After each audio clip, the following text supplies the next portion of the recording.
Un tad re, kur ir logu ailes. Pagaidi, un ko tu kaut ko apstrādāji latojumu arī? Nē. Viņš ir viegli impregnēts.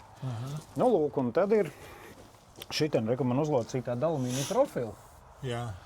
Viņš ir arī līmēts uz divpusējo līmlenti. Es neskrūvēju, es negribu. Tas ir principā kā J-profils tev, jā? Tāds U-profils. Viņš ir U-profils, un lai es iegūtu, lai viņš bišķi tā kā noblīvējās vai nostaigājās ielīmē, ir tāds logu blīvēšanas D-profils. Jā. Es viņu ielīmēju tie apakšā, nu tā kā es viņu sanāk, es viņu iespiežu, nospiežu, un viņš ir tā kā, viegli nospriegots. Viņš, negrabēs, neļurināsies.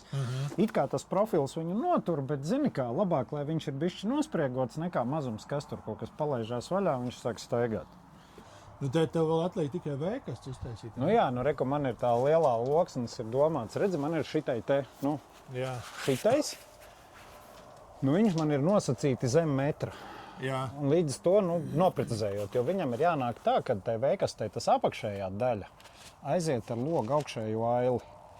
Nu, tad tur liks papildus vēl kaut kādu latojumu. Jā, man nāk latojums veikastei uz leju, šitais arī nāk uz leju. Un te ir apmēram, tu rēķini, ka es viņus līmēšu pa 1,20 m posmē. Un ja ir nosāpums, ko liksi?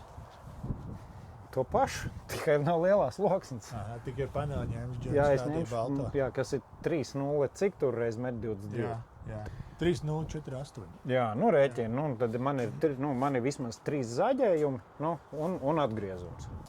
Tev jāzāģē pēc tehnoloģijas. Mēs tikko taisījām eksperimentu, bijām uztaisīt eksperimentu, kur mēs pazāģējām no gaišās puses, no otras puses un baigi izrauj romas, ka zāģēja no smukās puses. Nē, es vienmēr zāģēju, smukā puse bija uz leju un zāģis viņā nāk iekšā, no apakšas ceļu uz augšu. Tad tev smuki nogriezās.